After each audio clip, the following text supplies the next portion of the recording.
The Effect of Brexit on Immigration, Part 9. So what are the policies?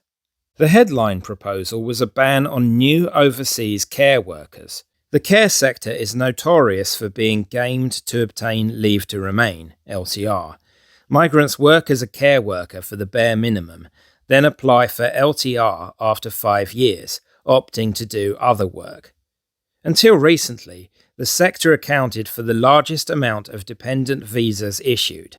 This is why Sunak removed their right to bring dependents after a certain date. Labour banning the work visas altogether after a certain date would be huge. The second most significant policy is that you will need to have LTR for 10 years in order to get citizenship, rather than the 5 years currently required. It will still be 5 for dependents, though. Labour also planned to reverse Johnson's liberalisation of the points system. He reduced the qualification requirement from degree to A-level equivalent. He also lowered the salary requirement significantly for skilled workers. These will be raised back. Johnson also kept the graduate visa scheme available to non-EU migrants before we left the EU. It allows students to stay in the UK for 2 years, working any kind of job. This will be reduced to 18 months.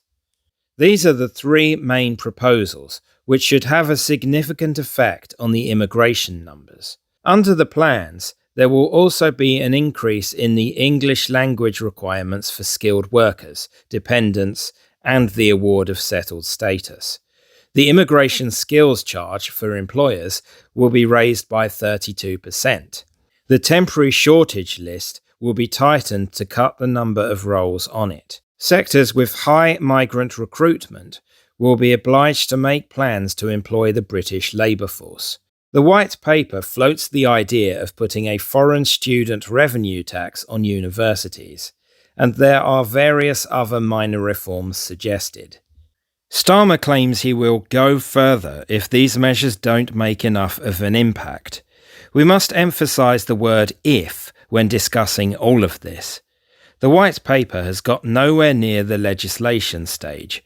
Will it make it past the sensibilities of Labour backbenchers and the unions intact? Has the McSweeney memo been taken on board to ruthlessly stay in power at all costs, to plough on despite the obvious and comical inconsistencies? It remains to be seen, and as we can observe from the current vacillation over winter fuel payments and the 2-child cap, it isn't unheard of for the feckless Starmer to back down.